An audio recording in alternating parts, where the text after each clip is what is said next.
12 mysterious and chilling archaeological discoveries that give humanity goosebumps. Hello and welcome back to the latest video on the Ancient History channel.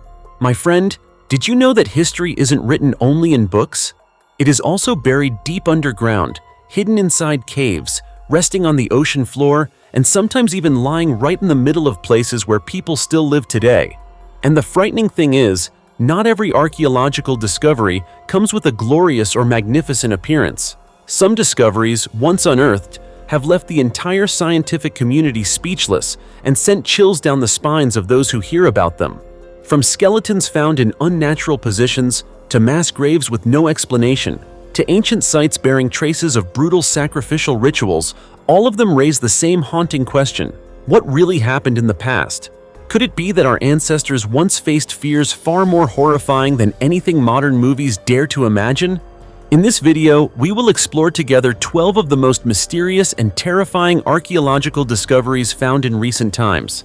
Each discovery is a forgotten fragment of history, and the deeper we go, the more one thing becomes clear: the past has never truly been at rest. And who knows, by the time you hear about the final discovery, you may find yourself questioning whether modern humanity truly understands the world we live in. Now, without further delay, let's dive straight into the very first discovery. The giant kingdom beneath Death Valley, an unsolved mystery. Death Valley, also known by the more ominous name, the Valley of Fire, lies isolated in the heart of the harsh Mojave Desert in California. This is the place where a record-breaking temperature of 136 degrees Fahrenheit was recorded in the summer of 1913, enough to make humanity feel just how small and fragile it truly is in the face of nature. Yet paradoxically, during the gold rush of 1849, despite thousands of people flooding into the area with dreams of changing their lives, official records show that there was only one recorded death, a land known for death, yet one that did not kill as many people as expected. Strange, isn't it? As you may know, for more than 1,000 years, only the Timbisha tribe, resilient and enduring Native Americans, managed to live in and adapt to this unforgiving land. And it is from this seemingly barren place that countless strange stories began to circulate, as if the valley had never truly revealed all of its secrets. These rumors reached their peak in the summer of 1947, a time when the world was buzzing with reports of flying saucers and extraterrestrials. Against that backdrop, a story even stranger than any UFO tale emerged. In early August of that year, Howard E. Hill, a man from Los Angeles, stood before the city's transportation club and recounted a shocking discovery that he insisted was real. According to Hill, the story originated with Dr. F. Bruce Russell, a retired physician from Cincinnati, Ohio. In 1931, during an expedition, Russell and his colleague, Dr. Daniel S. Bovee, who had previously worked with him on archaeological projects in Mexico, reportedly discovered a complex tunnel system deep beneath Death Valley. Caves themselves are not uncommon, but what lay inside this system was truly chilling. Hill recalled that inside these caves, Russell and Bovee saw giant human skeletons, nearly 10 feet tall, with limbs measuring up to about 6.5 feet in length. Even more unsettling, these giants appeared to have once worn clothing, moderately long coats and loose trousers extending nearly to the knees. The material resembled gray-dyed sheepskin, yet it did not match any animal known to humanity. As they ventured deeper underground, the explorers felt as though they were entering an ancient sanctuary.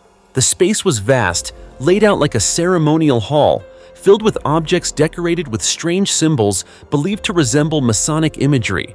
And scattered across the floor of this grand chamber were the skeletons of saber-toothed tigers and ancient mammoths, as if this place had once been the center of a world that vanished long ago. According to Hill's account, this underground kingdom consisted of far more than just a few isolated tunnels.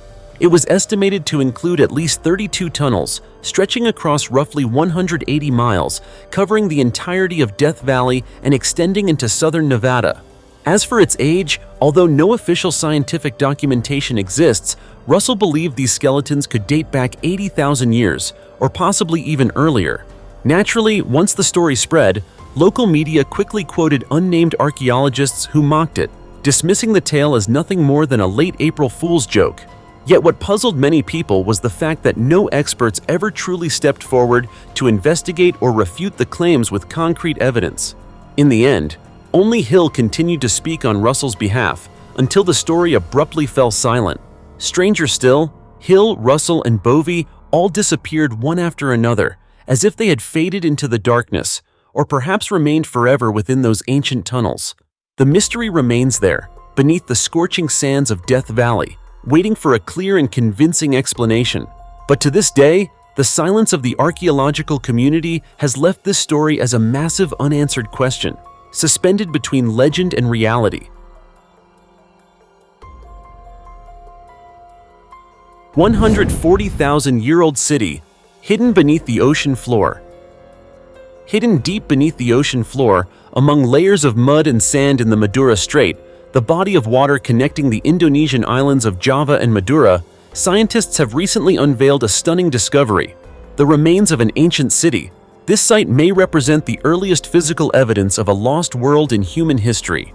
What has shocked the global archaeological and scientific communities even more is the discovery of a Homo erectus skull, an ancient ancestor of modern humans, alongside more than 6,000 prehistoric animal fossils.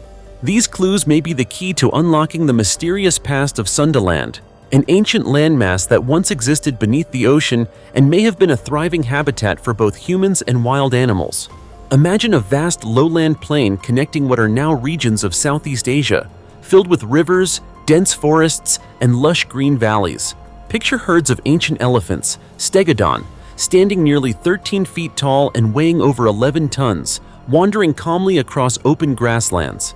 Now imagine early Homo erectus humans using stone tools to hunt deer, Komodo dragons, and wild water buffalo within a vibrant ecosystem, all of which now lies submerged beneath the ocean. What makes this discovery especially remarkable is that some of the animal bones bear clear-cut marks, not the result of natural decay, but of deliberate human action. This provides vivid evidence that our ancestors already knew how to use tools to hunt and process food, proving that they were not merely upright walking beings, but skilled survival strategists hundreds of thousands of years ago. These precious traces were not uncovered through large-scale archaeological excavations. Instead, they were discovered by chance in 2011 by marine sand miners. Inadvertently, they brought history back into the light, lifting the distant past from the ocean floor with heavy buckets of sand. Only years later did scientists begin conducting detailed analyses and determine the age of these fossils. Approximately 162,000 to 119,000 years old, dating to the late Middle Pleistocene, a time when Earth was still struggling through intense ice ages and dramatic climate change. Harold Berghuis, an archaeologist from Leiden University, described this period as one marked by high morphological diversity and mobility among hominin populations. This suggests that the region was not inhabited by a single group, but rather experienced interaction, migration, and transformation among multiple groups, creating a prehistoric culture far richer and more complex than previously imagined. Beyond this, researchers also identified traces of a buried ancient valley system, possibly remnants of the ancient Solo River.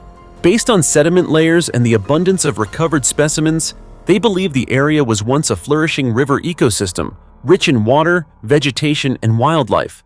Ideal conditions for early humans to settle and thrive. This raises a crucial question. What caused everything to sink beneath the ocean? The answer may lie in the massive glacial melt from the last ice age.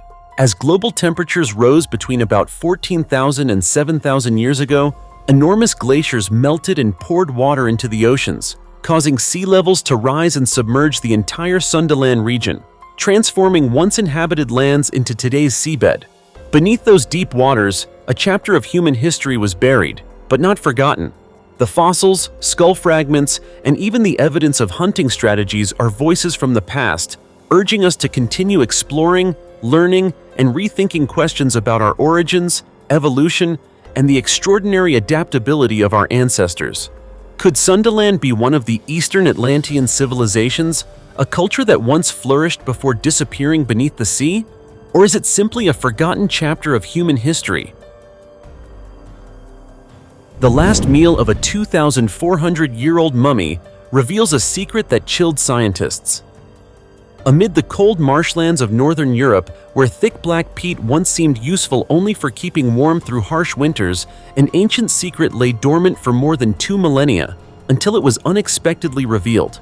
This story begins in the mid-1950s when a Danish family, while digging peat for fuel, accidentally stumbled upon history itself. Before them lay the body of a man curled up with a rope still tightly fastened around his neck. The sight was so disturbingly fresh that they believed they had discovered the victim of a recent murder, and the police were immediately called. However, when researchers arrived, all initial assumptions quickly collapsed. This was not a modern crime scene, but the mummified remains of a man who had died more than 2,400 years ago. Based on extensive analysis, experts determined that he died sometime between 405 and 380 BCE at the very beginning of Denmark's Iron Age. The man was between 30 and 40 years old at the time of his death, and his passing was far from accidental. It was linked to a ritual sacrifice carried out by hanging. The mummy was later named the Tolland Man, after the nearby village where he was discovered. Perhaps the most astonishing aspect of this find is not its age, but the man's face. The Tolland Man's expression is eerily peaceful, his lips gently closed, his features calm, as if he were drifting into a deep sleep. There is no sign of panic or pain.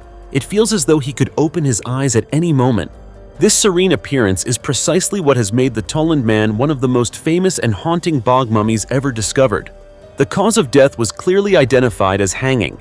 After his death, his body was placed into a peat bog, a practice very different from the common burial customs of the time, when the dead were typically cremated or buried in dry ground. But peat bogs are no ordinary environment. With their high acidity and extremely low levels of oxygen and nutrients, they offer microorganisms almost no chance to survive. This unique setting turned the bog into a natural coffin, preserving the Tolland Man's soft tissues, skin, and facial features in remarkable condition for thousands of years. At first, scientists debated whether he was the victim of murder or a chosen sacrifice. And if it was a sacrifice, what had he experienced before his final moments? The answers began to emerge when researchers analyzed the contents of his intestines, and what they found sent chills down many spines. Inside the Tolland Man's digestive system, scientists discovered eggs of whipworms and tapeworms. Notably, this marked the first time tapeworms had ever been found in a peat-preserved ancient mummy. This suggests that he had eaten raw or undercooked meat, or consumed water contaminated with parasitic eggs.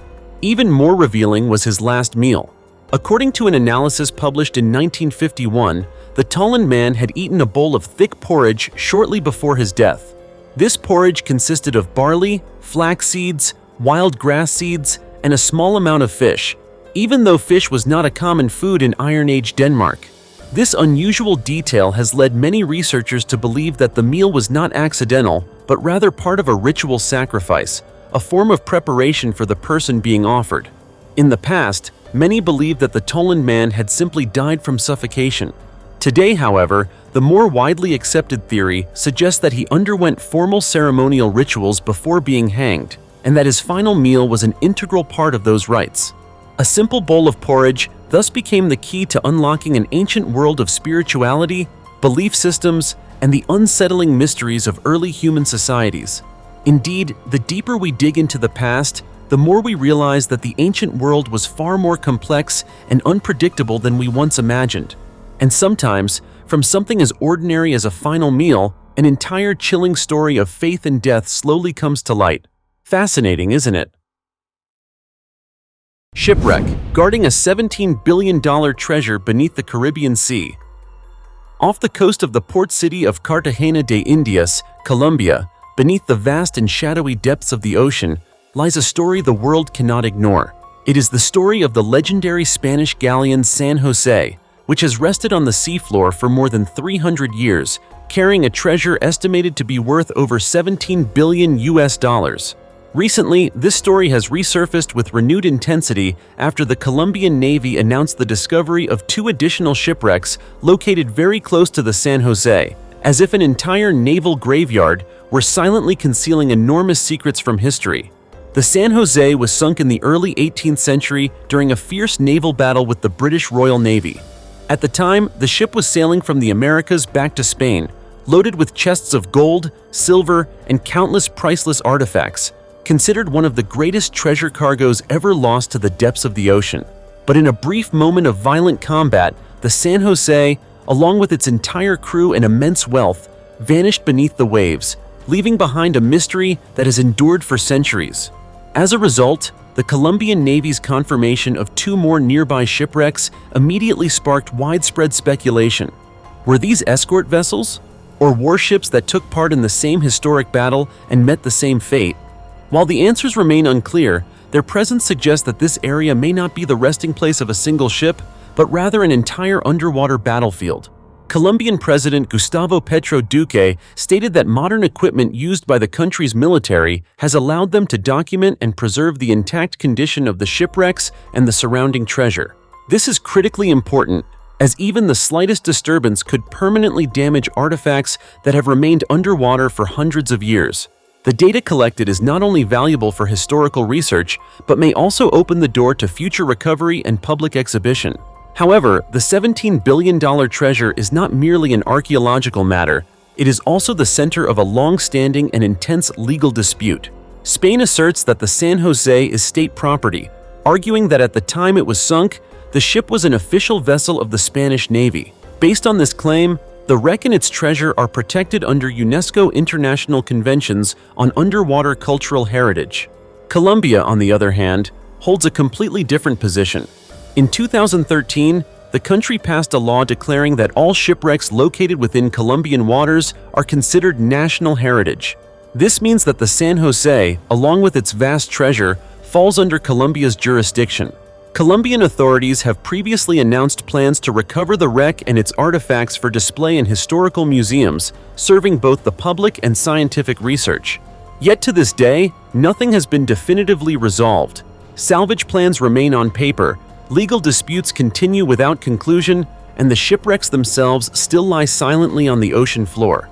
The discovery of 2 additional wrecks only complicates matters further, as each ship may carry new evidence, or even undiscovered treasures never recorded in history books. This raises the ultimate question: who will the $17 billion treasure ultimately belong to? Or will it all remain beneath the ocean, serving as a reminder that some parts of history cannot be easily recovered, even with modern technology? Which side do you lean toward? Leave your thoughts in the comments below this video, and let's discuss. 11,000-year-old village that rewrites the history of North America. On the ancestral lands of the Cree people, one of the oldest indigenous nations in North America, specifically at Assaouanak, within the territory of Sturgeon Lake First Nation in Saskatchewan, central Canada, archaeologists have recently uncovered the remains of an ancient village dating back as far as 11,000 years. This discovery has the potential to overturn current understanding of the origins and development of indigenous civilizations in North America. Previously, it was widely believed that the ancestors of North America's indigenous peoples lived primarily as nomads, moving with animal herds and seasonal hunting patterns. However, the existence of this ancient village, a stable, well-organized settlement, directly challenges that long-held assumption. Amateur archaeologist Dave Rondeau was the first to notice initial signs of the village in 2023, when he observed unusual features exposed along an eroded riverbank. From that moment, a journey of passionate and persistent excavation began. Under the leadership of Dr. Glenn Stewart from the University of Saskatchewan, the excavation team gradually peeled back layers of ancient soil and stone, uncovering a rich collection of artifacts. These included finely crafted stone tools, massive fire pits, and most notably, the bones of Bison antiquus, a species that went extinct thousands of years ago. One of the largest fire pits at the site showed clear evidence of long-term habitation or repeated use across multiple generations. This strongly confirms that the area was once a permanent settlement rather than a temporary hunting camp, as prehistoric North American communities are often assumed to have been. Radiocarbon dating of charcoal taken from one of the fire pits revealed an age of approximately 10,700 years, placing it just after the end of the last ice age. This was a period when climate conditions began to stabilize, land became more fertile, and environments could support agriculture, allowing humans to establish their earliest permanent villages. This means that indigenous peoples in North America were living in settled communities far earlier than previously believed, with social organization and cultural complexity far greater than once imagined. The ancient village at Assaouanak serves as a gateway to the past, revealing that the Cree and other indigenous communities possessed advanced survival systems, social structures, and deep ecological knowledge from a very early period. The site is currently being carefully protected and studied by the Asawananik Council of the Sturgeon Lake First Nation, which includes chiefs, elders, and scientists. However, the very river that revealed this hidden history also poses its greatest threat. Due to ongoing natural erosion, many critical parts of the village are at risk of being washed away forever if preservation efforts are not implemented in time. With every stone turned and every soil sample analyzed, the ancient history of North America is being rewritten once again. The 11,000-year-old village at Asawananik is not merely an archaeological discovery. It is the voice of the ancestors, a reminder of a civilization that once thrived amid the wilderness, and powerful proof that indigenous peoples were pioneers of adaptation and development under some of the harshest conditions in human history. 113 Ancient Graves reveal the secrets of a lost people in the Caribbean.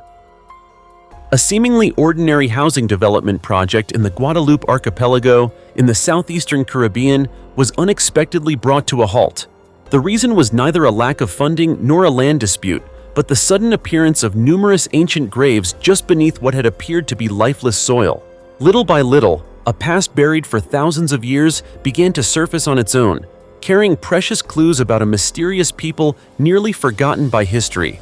Concerned that the land might contain ancient remains, local authorities invited the National Institute for Archaeological Research and Preservation to investigate. What followed left everyone stunned. A total of 113 ancient graves, nearly intact, were unearthed. These burials date from the 11th to the 13th centuries CE, meaning they are more than 1,000 years old. Each grave contained the remains of either an adult or a child, all placed in a tightly curled position, as if embracing themselves in an endless sleep. The graves were identified as belonging to the Taino people, a branch of the ancient Arawak culture. Unlike many Arawak groups who lived on the mainland of South America, the Taino chose the Caribbean islands as their home. They were once the primary indigenous inhabitants of the region, with distinct ways of life, belief systems, and artistic traditions. Yet their history is marked by upheaval and tragedy. Around the late 14th century, the Taino began to be invaded by the Carib people, who were believed to be more aggressive and warlike. Some surviving Taino merged with the Carib in an effort to maintain their fragile existence. But the turmoil did not end there. Roughly 100 years later, Spanish colonizers arrived, nearly wiping out the remaining indigenous communities on these islands. This layered history of invasion and loss gradually erased the Taino from historical records, turning them into a faint and mysterious name. The situation was further complicated by the highly acidic volcanic soil of Guadeloupe, which is capable of dissolving bones and artifacts over time. As a result, for centuries, Taino burial sites left almost no trace, making archaeological research extremely difficult. That is precisely why the discovery of such a remarkably well-preserved burial ground is both rare and invaluable. Researchers believe the site remained intact because the soil composition in this area is somewhat different, less acidic than the surrounding regions, allowing the skeletal remains and grave structures to survive. This preservation offers a major opportunity for scientists to study the daily life, health, burial rituals, and even the social structure of the ancient Taino. According to existing evidence, the Taino are believed to have arrived on the island around 3000 BCE. In their early period, they lived in caves and left behind numerous rock carvings. The remains uncovered in this discovery all belong to the Late Ceramic Age, a period named in recognition of the Taino's distinctive, highly refined, and culturally unique pottery. 113 graves, 113 untold stories, and an entire culture slowly being pieced together from fragments of time. This discovery not only sheds light on the history of Guadeloupe, but also reminds us that beneath every step of the modern world, the past still quietly exists, waiting for the day it can be heard and understood. The Capuchin catacombs, where 1,284 mummies tell a chilling story of death. Hidden deep beneath the city of Palermo, Italy, lies a place where simply stepping inside feels like crossing the boundary between life and death. This is the Capuchin catacombs, often described as the largest mummy archive in Europe. Within these underground corridors rest approximately 1,284 mummified bodies, many of them preserved so astonishingly well that it seems as though time itself has forgotten them for centuries. The moment one enters the catacombs, the atmosphere changes instantly. The air turns cool, humidity rises, and a faint, musty scent of decay drifts through the enclosed space. Dust hangs in the air, dim light reflects off walls lined with mummies, and an overwhelming silence envelops everything. It is not an ordinary silence, but one that instinctively causes visitors to lower their voices, as if afraid of disturbing those who have been asleep for so long. The Capuchin catacombs were not a random burial site. Families paid for their deceased loved ones to be preserved and displayed here. The bodies were not placed in coffins. Instead, they were carefully arranged along the walls, standing, sitting, or hanging, each in a distinct posture, creating a scene that is both eerie and deeply unsettling. Remarkably, the clothing worn by the mummies tells countless stories about their lives. Monks are dressed in traditional Capuchin robes, soldiers still wear their formal military uniforms, and women's garments clearly reflect the fashion styles of their respective historical periods. The child mummies, in particular, are almost always dressed in their finest clothes, as if their families were offering one final expression of love. And of course, no discussion of the Capuchin catacombs would be complete without mentioning Rosalia Lombardo, the most famous mummy in the catacombs. Rosalia was just 2 years old when she died of pneumonia during the Spanish flu pandemic in 1920. Devastated by the loss of his daughter, her father entrusted her body to Alfredo Salafia, a renowned chemist of the time, to be preserved. The result astonished the world. More than a century later, Rosalia Lombardo still retains rosy skin, a peaceful expression, and neatly arranged hair adorned with a small yellow bow. Gazing at her lying in a glass coffin, many people feel as though she is merely asleep, rather than having left this world long ago. For this reason, she is often called the Sleeping Beauty of the catacombs, and is considered one of the most perfectly preserved mummies ever known. Yet Rosalia is only one among 163 child mummies currently housed in the Capuchin catacombs. Tragically, most of these children have little to no recorded information regarding their identities or causes of death. Their stories have been erased by time, leaving behind haunting questions that continue to trouble researchers. Dr. Kirsty Squires from Staffordshire University is currently leading a 2-year research project using X-ray imaging technology to examine the child mummies. The goal is to determine their health conditions, causes of death, and the embalming methods used. According to Dr. Squires, most of these children came from middle-class families of the time, which makes the large number of child deaths even more puzzling. Ultimately, the Capuchin catacombs are far more than a display of preserved bodies. They are a chronicle written in flesh and bone, documenting how humans have confronted death across centuries. In that silent space, each mummy seems to whisper the story of its life, reminding us that no matter how much time passes, human memory can endure in ways we might never expect.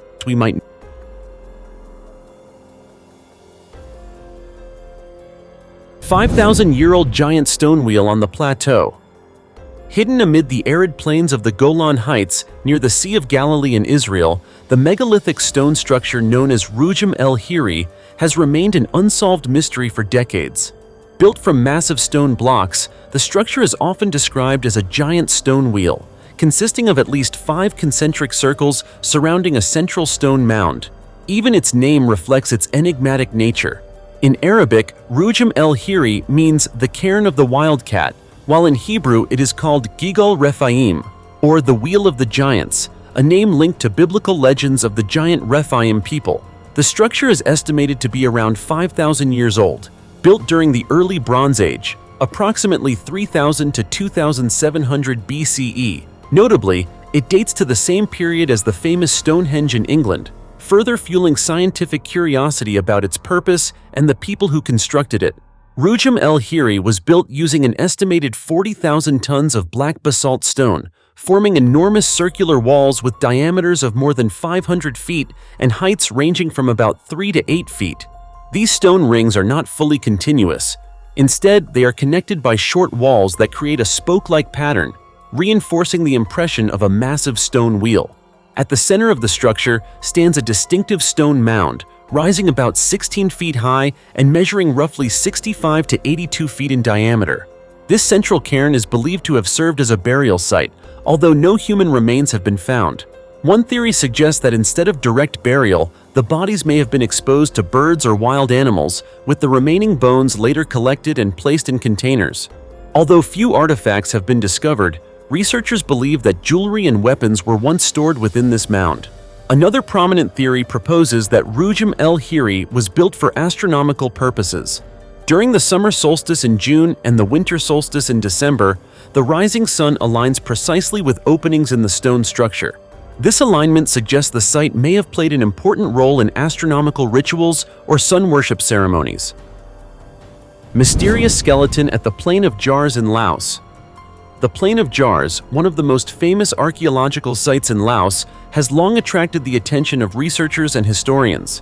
Thousands of massive stone jars, measuring about 3 to nearly 10 feet tall, are scattered across the Xiangkuang Plateau, creating a haunting and mysterious picture of an ancient civilization. For decades, archaeologists have tried to uncover the purpose of these stone jars, but with little success.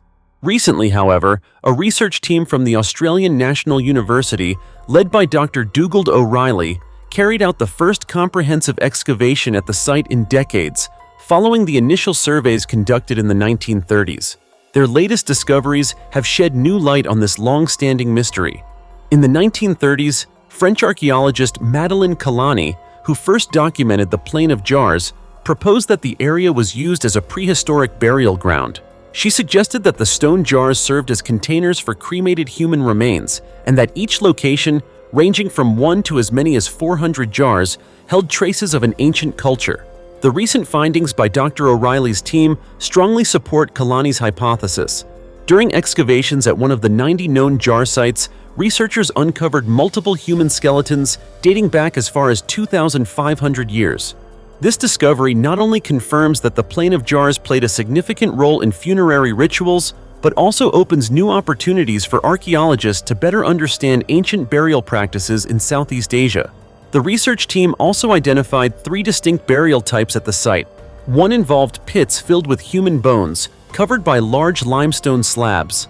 Another consisted of skeletal remains buried inside ceramic jars. Most notably, for the first time, researchers discovered a complete skeleton buried in a grave.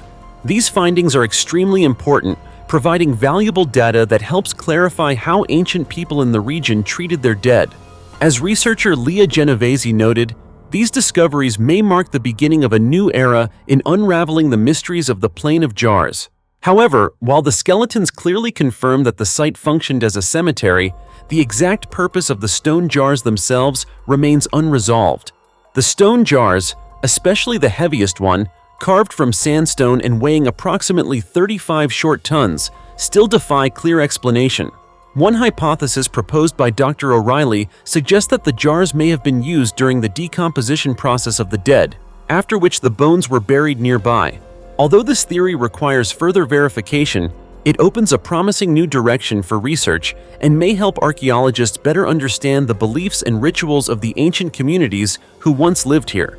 Through continued laboratory analysis and radiocarbon dating, researchers hope to gather more evidence to deepen our understanding of the history, culture, and customs of the ancient people of the Plain of Jars.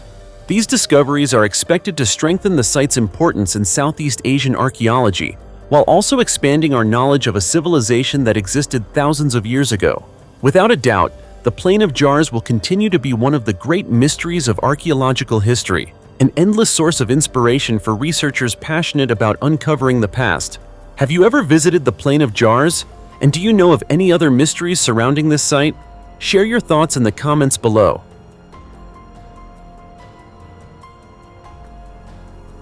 "215 children's remains found beneath a residential school in Canada." On May 28th, Canadian Prime Minister Justin Trudeau shared news that shocked and deeply saddened the entire nation. The remains of 215 children were discovered on the grounds of the Kamloops Indian Residential School in the province of British Columbia. These children were former students of the school, an educational institution that operated for decades before closing in 1978.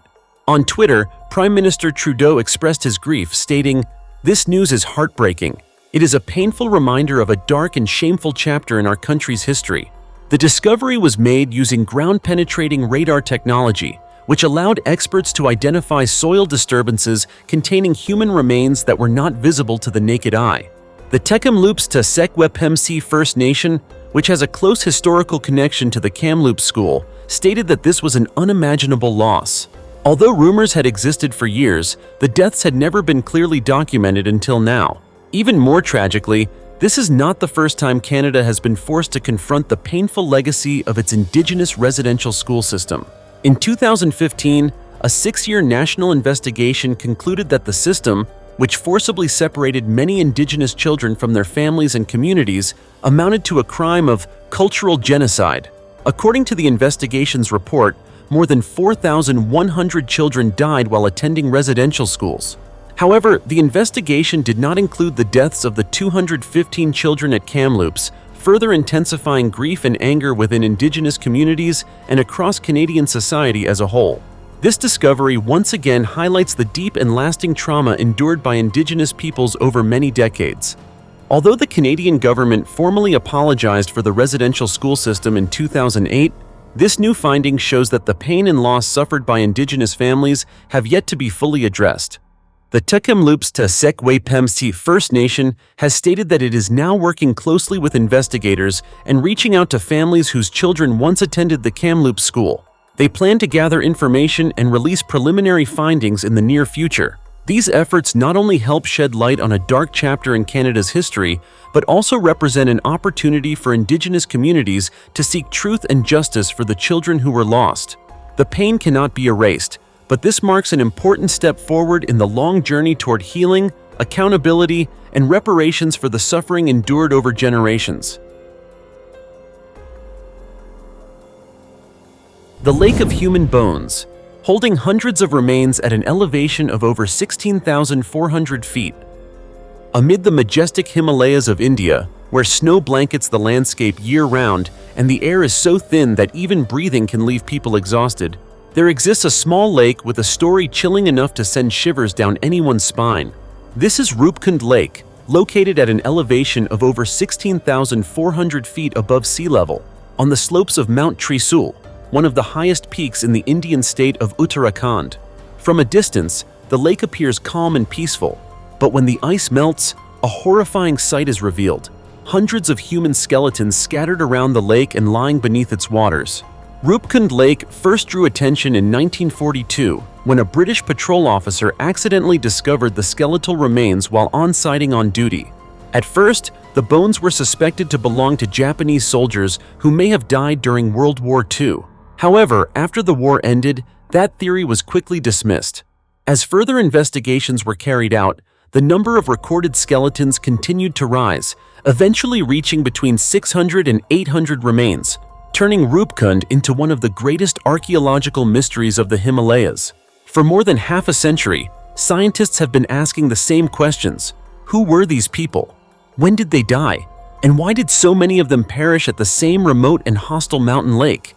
One of the oldest theories suggests that the skeletons belong to the entourage of an Indian king, including the queen and their attendants, who were caught in a devastating snowstorm approximately 870 years ago. The storm is believed to have struck suddenly at high altitude, leaving the entire group with no chance of survival. However, not everyone agrees with this explanation. Some researchers argue that the remains may belong to Indian soldiers involved in an invasion of Tibet in 1841. After suffering defeat, more than 70 soldiers reportedly attempted to retreat through the treacherous Himalayan terrain and died during the journey.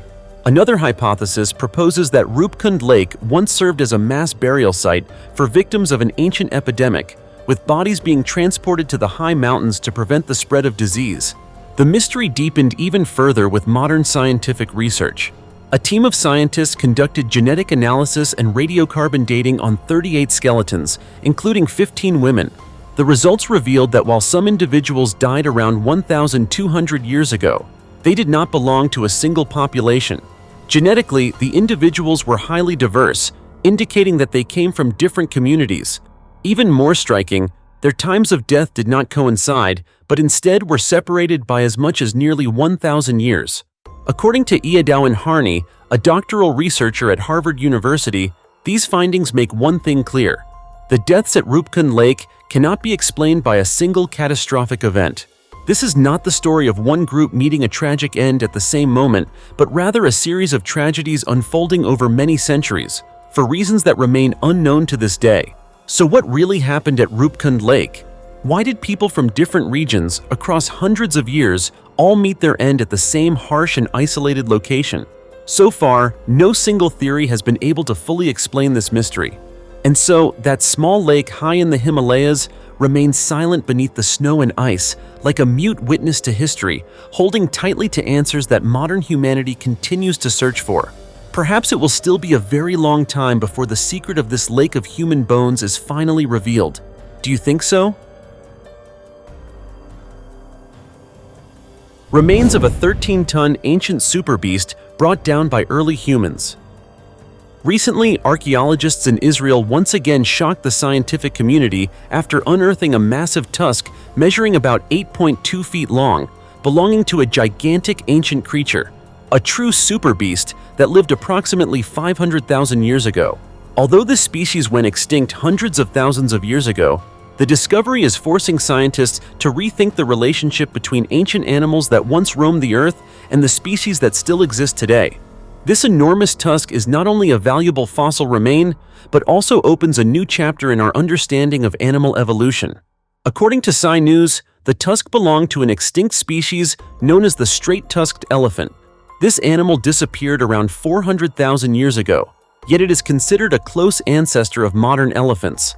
The sheer size of the straight-tusked elephant would make even today's largest African elephants appear modest by comparison. This prehistoric giant stood up to about 13 feet tall, weighed roughly 13 metric tons, about 14 US tons, and possessed tusks that could reach over 8 feet in length. By contrast, modern African elephants weigh around 6 metric tons, about 6.6 US tons, while Asian elephants typically weigh between 3 and 4 metric tons, about 3.3 to 4.4 US tons. By any measure, the straight-tusked elephant was truly a super beast. Despite surviving for hundreds of thousands of years underground, the tusk must now be handled with extreme care. Archaeologists explain that it can easily deteriorate when exposed to air and light. Paleontologists are treating the specimen like a priceless treasure, as improper preservation could cause it to crumble in a very short time. This is precisely why excavating and studying fossil remains is both extraordinarily challenging and deeply fascinating. The story behind this discovery becomes even more intriguing when researchers revealed that the tusk was not an isolated find.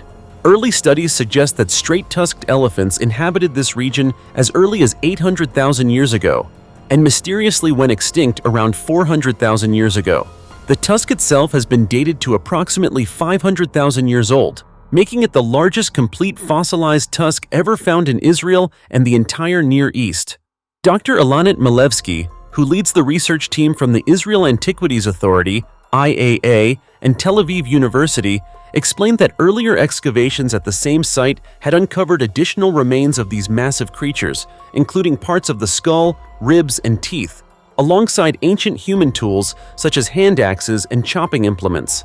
These findings led scientists to propose that early humans, possibly not yet members of the genus Homo, may have hunted and killed straight-tusked elephants and other megafauna. What makes this discovery especially compelling is that it does more than reveal facts about the distant past. It provides vivid evidence of the interaction between early humans and the animal world in prehistoric times. The excavation site itself may represent an untapped archaeological treasure, holding crucial information about giant creatures that lived long before modern humans appeared. With discoveries like this continuing to emerge, it is clear that the Earth still holds countless secrets waiting to be uncovered. The unearthing of this massive tusk is not merely about an extinct giant. It serves as a bridge between the past and the present, helping us better understand animal evolution and the rise of humanity. The ancient world remains full of mysteries, and each excavation adds a new piece to the extraordinary historical puzzle of our planet. As you can see, when the final layers of Earth are stripped away, what emerges is not just bones or ancient artifacts, but stories that have never been fully told. Every archaeological discovery serves as a reminder that the past has never truly disappeared. It is only waiting to be awakened. Some mysteries leave us shaken, while some truths force us into silent reflection. And this journey of discovery is certainly not over yet. If you believe you are brave enough, continue walking this path with us, because what still lies beneath the ground may be far more terrifying than you imagine. So don't forget to subscribe to the channel and turn on notifications. For now, goodbye, and see you again soon.